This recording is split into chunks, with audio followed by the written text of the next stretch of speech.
जयराम जी की। आज अपन काव्यबोध का पार्ट चौथा पढ़ना चाह रहे हैं। अभी तक अपन इसके पहले पार्ट 1, पार्ट 2 और पार्ट 3 पढ़ चुके हैं। बात करते हैं पार्ट 3 में क्या पढ़ा था। तो पार्ट 3 में पढ़ा था अपन लोगों ने महाकाव्य और खंड काव्य में अंतर। अब आ जाते हैं पार्ट 4। किस पर? पार्ट 4।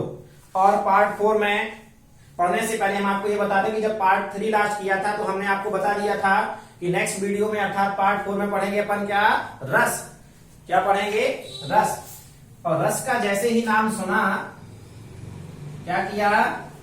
रस का जैसे ही नाम सुना तो तत्काल फलों के नाम याद आ जाते हैं। आम का रस, संतरे का रस, अनार का रस, इस तरीके से क्या आ जाते हैं? फलों के नाम हमें याद आ जाते हैं। चलो, तो अगर आपको फलों के जैसे ही मैंने रस यहां पर लिखा है और रस का नाम सुना है और फलों के नाम अगर आपको याद आ रहे हैं तो सीधा सीधा ये है कि आप पॉइंट पकड़ रहे हैं, अर्थात आप सही जा रहे हैं।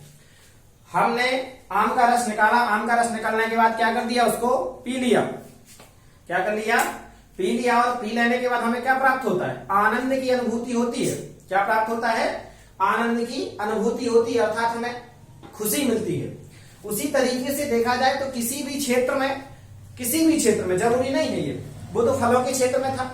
बात करें साहित्य के क्षेत्र में, संगीत के क्षेत्र में, आध्यात्म के क्षेत्र में, किसी भी क्षेत्र में हमें जो आनंद की अनुभूति मिल रही है वो उस क्षेत्र में क्या कहलाता है? रस कहलाता है। ठीक है, चलो यहां पर तो देख, तो हमें रस से मतलब ये है कि आनंद की अनुभूति। क्या है? आनंद की अनुभूति। अब आनंद का मतलब खुशी मिल जाए। क्या मिल जाए? खुशी मिल जाए, अर्थात हमारा मन अंदर से क्या हो जाए? प्रफुल्लित हो जाए, गदगद हो जाए, तब उसे हम क्या कहते हैं? रस कहते हैं। अब जिस क्षेत्र में हमारा मन प्रफुल्लित होगा वह उसी क्षेत्र का क्या हो जाएगा? रस हो जाएगा। चलो देख लेते हैं एक दो एग्जाम्पल यहां पर अपने पास लिखे हुए हैं। फलों के क्षेत्र में क्या लिखा है? फलों के क्षेत्र में रस मधुरतम तरल पदार्थ का द्योतक है। किसका है? मधुरतम तरल पदार्थ अर्थात द्रव पदार्थ का क्या है? द्योतक का मतलब उस चीज को बताता है। उसके बाद दूसरी बात करते हैं संगीत के क्षेत्र में। क्या है? संगीत के क्षेत्र में कर्णेंद्रिय। यहां एक शब्द आया, थोड़ा सा कठिन है। क्या शब्द लिखा है? कर्णेंद्रिय। चलो इसका मतलब बताए जा रहे हैं। मनुष्य की 5 ज्ञानेंद्रियां होती हैं। कितनी ज्ञानेंद्रियां होती हैं? 5। आंख, कान, नाक, त्वचा और जीभ। तो कर्णेंद्रिय का मतलब ये होता है कान। कर्ण मतलब क्या होता है? कान। कर्ण एक हमारा तत्सम शब्द है। और कर्ण का तद्भव शब्द क्या है? कर्ण का तद्भव शब्द हमारा निकल करके आया है क्या? कान। तो कानों को सुनने में जो हमें क्या मिले? आनंद की अनुभूति हो, उसे हम संगीत के क्षेत्र में क्या कह देते हैं? रस कह देते हैं। देखिए, संगीत के क्षेत्र में कर्णेंद्रिय द्वारा प्राप्त आनंद, अर्थात कोई गाना अच्छा बज रहा है, हम सुनेंगे तो किसके द्वारा सुनेंगे? कानों के द्वारा ही सुनेंगे ना। तो कानों के द्वारा जो हमने सुना तो आनंद हमें प्राप्त हुआ। इस प्रकार के आनंद को हम संगीत के क्षेत्र में क्या बोल देते हैं? रस बोल देते हैं। अगला है ये आध्यात्म के क्षेत्र में। किसके क्षेत्र में? आध्यात्म के क्षेत्र में। आध्यात्म के क्षेत्र में परमात्मा को भी क्या कहा गया है? रस। आध्यात्म में परमात्मा को ही सब कुछ माना गया है। परमात्मा मिल जाए तो अर्थात आनंद मिल जाएगा, अर्थात आनंद की प्राप्ति हो जाएगी। क्या हो जाएगी? आनंद की प्राप्ति हो जाएगी। तो आध्यात्म के क्षेत्र में परमात्मा को ही क्या कहा गया है? रस कहा गया है। इसके लिए एक शब्द लिखा है संस्कृत में, रसो वेसः। क्या है? रसो वेसः, अर्थात इसका मतलब क्या होता है? इसका मतलब हो गया रस ही परमात्मा है। रस ही परमात्मा है, या इसका उल्टा कर दो, पीछे से पढ़ना प्रारंभ करो तो क्या है? परमात्मा ही रस है। बात वहां पर क्या कर रहे कि आध्यात्म के क्षेत्र में परमात्मा को क्या कहा गया? रस। परमात्मा मिल जाएगा, आनंद की अनुभूति हो जाएगी। और आनंद की अनुभूति होती है तो उसे हम क्या कहते हैं? रस। चलिए आगे चलते हैं। तो ये तो अपना थोड़ा सा ज्यादा डिटेल से हो गए। अब आ जाते हैं 9 से 12 के बीच में। ऐसी चीज बताएं जो कक्षा 9 से और 12 के बच्चों के लिए क्या हो? इंपॉर्टेंट हो, परीक्षा की दृष्टि से महत्वपूर्ण हो, और उसमें जाकर के क्या मिले? पूरे के पूरे नंबर मिले। तो ध्यान से सुनना है। यहां बात अपन चल रहे हैं काहे की? साहित्य की। तो किसी, देखो परिभाषा बता रहा हूं, रस की परिभाषा क्या है, किसी काव्य, ध्यान से सुनना, काव्य, काव्य का मतलब है यहां पर कविता। क्या हो गया, काव्य का मतलब कविता। तो कविता को या तो पढ़ा जा सकता है, गाया जा सकता है, गाने का मतलब पढ़ ही रहे, पढ़ा जा सकता है, सुना जा सकता है। जो पढ़ने वाला होगा वो वक्ता होगा और जो सुनने वाला होगा वो श्रोता होगा। तो आनंद एक पक्ष से तो मिलने वाला नहीं, आनंद तो मिलेगा दोनों पक्षों को। तो यानी कि किसी काव्य को पढ़ते या सुनते समय किसके मन में, वक्ता या श्रोता के मन में जो आनंद की अनुभूति होती है उसे हम क्या कहते हैं, रस कहते हैं। देख लेते हैं परिभाषा। किसी काव्य को पढ़ते या क्या करते समय, सुनते समय, पढ़ते या सुनते समय किसको, वक्ता या श्रोता, वक्ता या श्रोता के मन में जो आनंद की, किसकी, जो आनंद की अनुभूति होती है, जो आनंद की क्या होती है, अनुभूति होती है, ठीक है, उसे हम क्या कहते हैं, रस कहते हैं, उसे रस कहते हैं। हो गया। किसी काव्य को पढ़ते या सुनते समय वक्ता या श्रोता के मन में जो आनंद की अनुभूति होती है उसे हम क्या कहते हैं, रस कहते हैं। ये परिभाषा किसकी हो गई है, रस की। लीजिए इस तरीके से अगर आप लोगों को परिभाषा आ जाए तो इस तरीके से क्या करना है, रस की परिभाषा लिख देनी है। तो रस की परिभाषा के बाद बात करते हैं रस के अंग। क्या बात करते हैं, रस के अंग।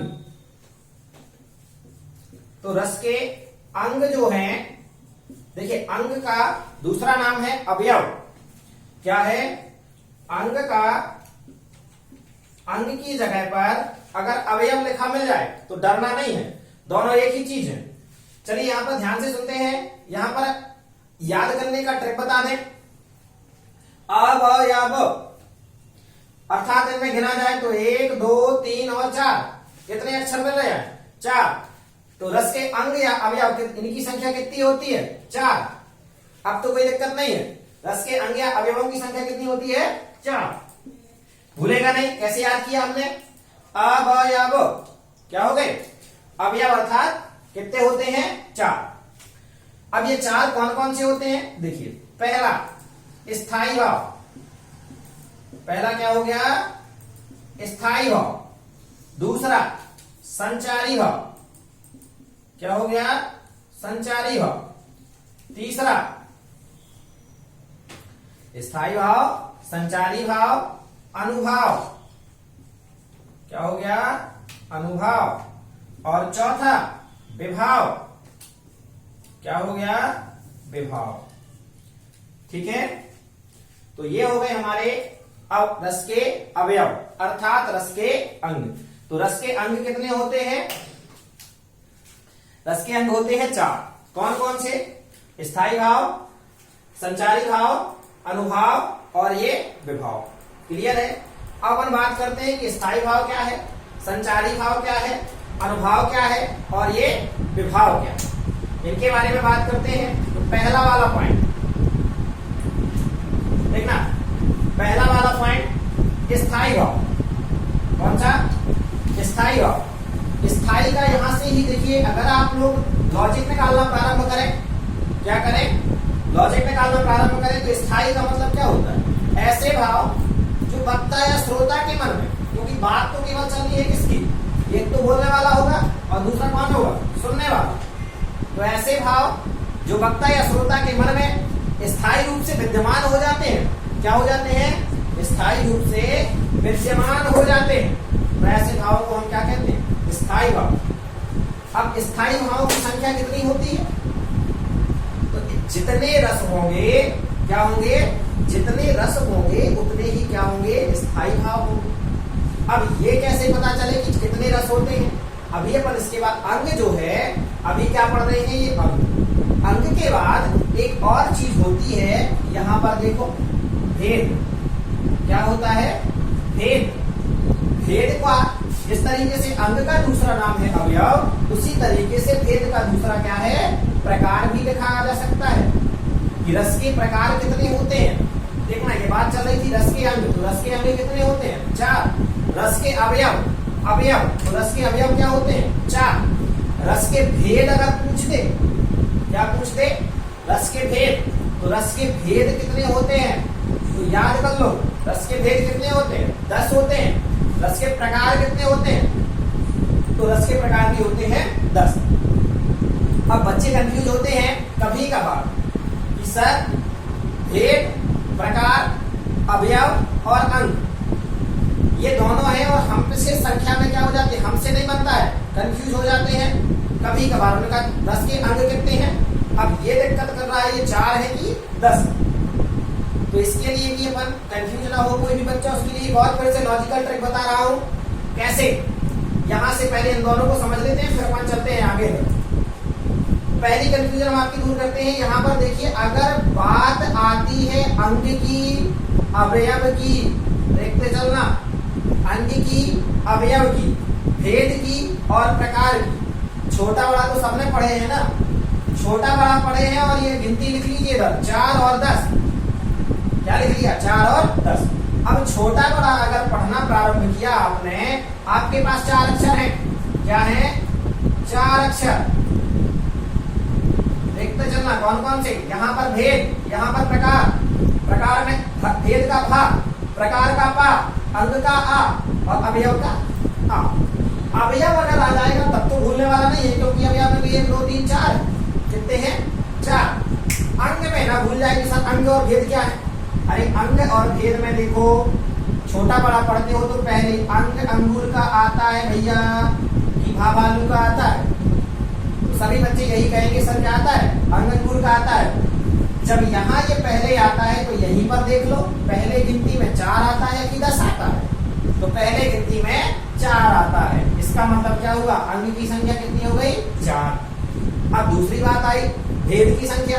जब पहले 4 यहाँ अंग आ ही गया तो भेद तो आता है बाद में, और यहाँ 4 और 10 में बाद में कौन आता है गिनती में? 10। तो भेद कितने हो गए? 10। अब अंग जब हम कंफ्यूज नहीं होंगे और अवयव जब ये दोनों चीजें हमारे दिमाग में बैठ गई कि अंग भी 4 और भेद भी, क्लियर? यहाँ अंग भी 4 और अवयव भी 4। अवयव में तो कोई कंफ्यूजन नहीं। अब यहाँ अंग और भेद में भी कंफ्यूजन दूर होगी। मान लीजिए हमारे दिमाग पर ये भेद नहीं आया क्वेश्चन, क्या आ गया? प्रकार। अब परेशान कि अंग क्या थे और प्रकार। अंग और प्रकार में देख लो भैया, फिर से वही देखा, अंग पहले आ जाता है अर्थात 4, प्रकार बाद में आता है अर्थात 10। तो हम आज से अंग और भेद में बिल्कुल कंफ्यूज नहीं होंगे। तो रस के अंग कितने होते हैं? तो रस के अंग होते हैं 4। रस के अवयव कितने होते हैं? रस के अवयव होते हैं 4। रस के भेद कितने होते हैं? तो रस के भेद होते हैं 10। रस के प्रकार कितने होते हैं? तो वो होते हैं 10। क्लियर? ये इतना अपन आगे चले गए, पढ़ रहे थे स्थायी भाव और पहुंच गए कहां पर? रस के भेद पर। क्यों पहुंच गए यहाँ?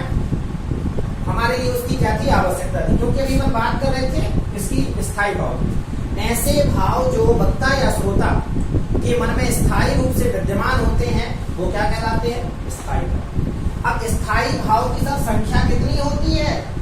तो हमने अभी इसके पहले एक लाइन बोली थी जब स्थायी भाव पढ़ाया था, तो ये कहा था कि जितने रस उतनी ही स्थायी भाव, जितनी रसों की संख्या उतनी ही स्थायी भाव की संख्या। तो रस की संख्या कितनी थी? 10।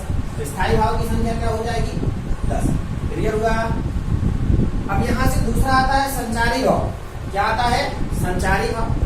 संचारी, यार नाम से ही देख लो उसमें संचारी। संचारी का मतलब होता है संचरण करने वाले। क्या करने वाले? संचरण करने वाले। और संचरण का मतलब कुछ समय के लिए यहाँ, कुछ समय के लिए वहां, बीच में आते जाते जो रहते हैं उन्हीं को हम क्या कहते हैं? संचरण। तो मतलब ये हुआ कि एक, देखना यहाँ से संचारी भाव की परिभाषा आप लोग बनाओगे, एक स्थायी भाव के बीच में आने वाले कई भाव, स्थायी भाव क्या रहेगा? एक। बीच बीच में जो आने वाले जो भाव हैं अर्थात संचरण करते रहते हैं उन्हें हम क्या कहते हैं? संचारी भाव। क्लियर हुआ? अभी मैं इनकी परिभाषा आप लोगों को अगली वीडियो में या इसी वीडियो में पूरी लिखवा दूंगा, केवल अभी समझ लीजिए, क्योंकि ये रस का केवल क्या बता रहे हैं? बेसिकल पार्ट चल रहा है। अगली वीडियो में आपको सभी की परिभाषा मिल जाएगी। क्लियर? तो देखिए यहाँ बात चल रही थी संचारी भाव। किसकी बात चल रही थी? संचारी भाव। संचारी भाव आते हैं और जाते हैं, अर्थात एक रस के बीच में और एक स्थायी भाव के बीच में दो चार से संचारी भाव आ जाते हैं। तो ऐसे क्या है? अब जब एक के बीच में दो चार आ जाते हैं तो स्वाभाविक सी बात है इनकी संख्या क्या होगी? ज्यादा होगी। तो यहाँ स्थायी भाव की संख्या कितनी थी? 10। तो संचारी भाव की संख्या भी कितनी हो जाएगी? 10 नहीं कह देना, संचारी भाव की संख्या क्या हो जाएगी? अधिक होगी। सबसे ज्यादा होते हैं इसमें, तो संचारी भाव की संख्या कितनी होती है? 33। याद कर लेना, अभी अपन इसी वीडियो में पढ़ेंगे संचारी भाव और स्थायी भाव में अंतर आगे चल करके। अब बात आई है अनुभव। क्या आई है? अनुभव। अनुभव मतलब हृदय से अंदर से जो उठने वाले भाव, अर्थात अनुभव किए जा रहे हो। क्या किए जा रहे हो? अनुभव किए जाने वाले भावों को हम क्या कह देते हैं? अनुभव। अब अनुभव की संख्या कितनी होती है? अनुभव की संख्या होती है 8। क्या होती है? 8। इसे कैसे याद किया जाए सर? 8 अनुभव में देखो भैया 1 2 3 4 कितने अक्षर हैं? 4। और 4 का कर दो 2 गुना, तो 4 गुणे 2 बराबर कितना हो गया? 8। अब ये हर जगह जरूरी थोड़ी होता, हमें कहीं ना कहीं से कोई ना कोई तरीका निकालना पड़ता है कि हम कंफ्यूज ना हो। तो ये अनुभव की संख्या कितनी होती है? 8। अब आ गया विभाव। विभाव होते हैं 2 प्रकार के। कौन कौन से विभाव? कितने प्रकार के होते हैं? 2 प्रकार के। कौन कौन सा? नंबर 1 आलंबन। क्या होता है? नंबर 1 आलंबन और नंबर 2 उद्दीपन। क्या होता है? उद्दीपन। चलिए यहाँ तक ये था, ये थे रस के हमारे क्या? अवयव अर्थात अंग। अब बात करनी है हमें रस के भेद की। किसकी? रस के भेद की। कि रस के भेद कौन कौन से होते हैं? क्लियर? तो रस के भेद के बारे में देख रहे हैं।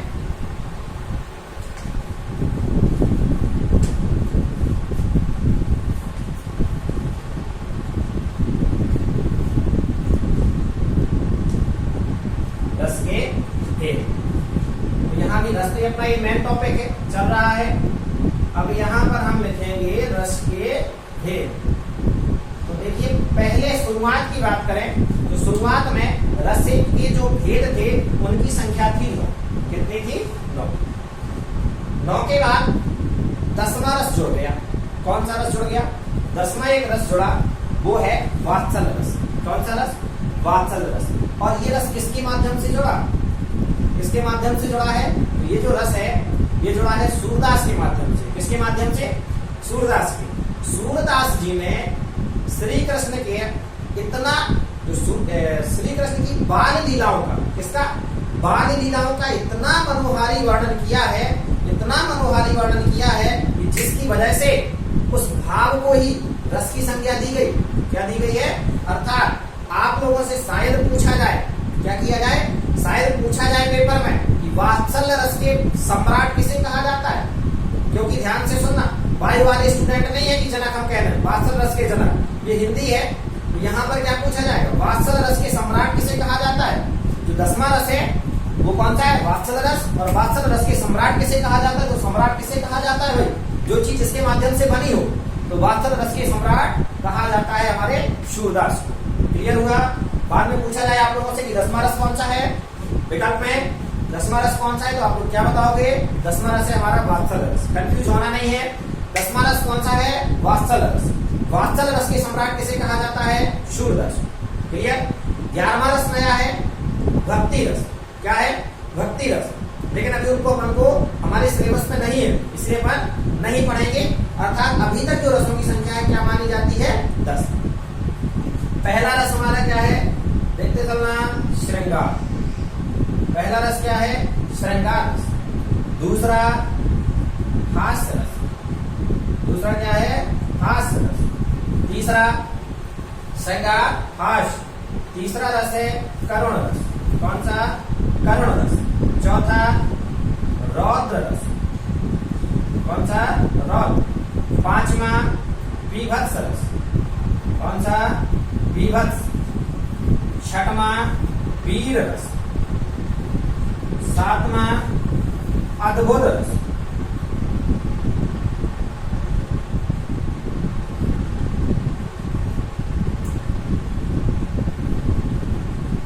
आठवां भयानक रस।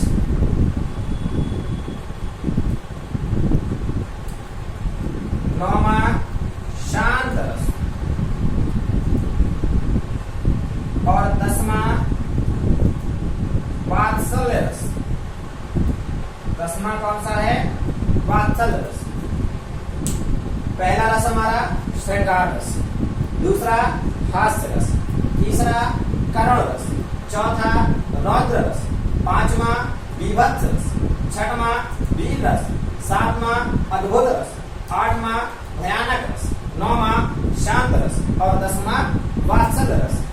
ये तो थे रस के भेद। अब इन रस के भेदों के स्थायी भाव और पढ़ लेते हैं, क्योंकि हमने आपको जब पढ़ा रहे थे उस वीडियो में तो बताया था कि जितने रस उतने स्थायी भाव। तो रस की संख्या 10, स्थायी भाव की संख्या क्या हो जाएगी? 10। श्रृंगार रस का जो स्थायी भाव है ये है रति। क्या है? रति। और रति का एक और नाम है, वो है प्रेम। क्या है? प्रेम। हास्य रस दूसरा, यहाँ हास्य रस का जो स्थायी भाव है हंसी। क्या है? हंसी। और हंसी को एक और शब्द है यहाँ पर यूज किया जाता है, हास। क्या होता है? हास। तो यहाँ पर हास्य रस जो है इसी से लिख दिया है अपन ने, हंसी या हास्य। यहाँ ऐसा कह दिया जाए तो ऐसा भी लिखा रहता है कहीं कहीं। क्लियर हुआ? करुण रस। करुण का मतलब क्या होता है? करुण का जो स्थायी भाव है ये है शोक। क्या है? शोक। और देखा जाए दूसरा नाम कहीं कहीं मिल जाता है करुणा। क्या मिल जाता है? करुणा। अब ऐसा कहा जाए तो दया भी लग जाता है, लेकिन लिखना कौन सा है? शोक। रौद्र।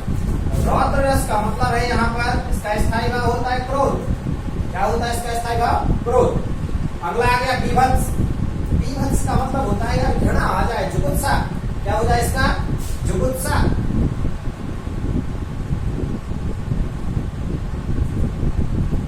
जुगुप्सा यानी कि घृणा। वीर। वीर रस का स्थायी भाव है उत्साह। क्या है? उत्साह। अद्भुत। अद्भुत का है विस्मय। क्या है? विस्मय या आश्चर्य। विस्मय या फिर आश्चर्य। भयानक का क्या है? भय। शांत का निर्वेद। वात्सल का वत्सल।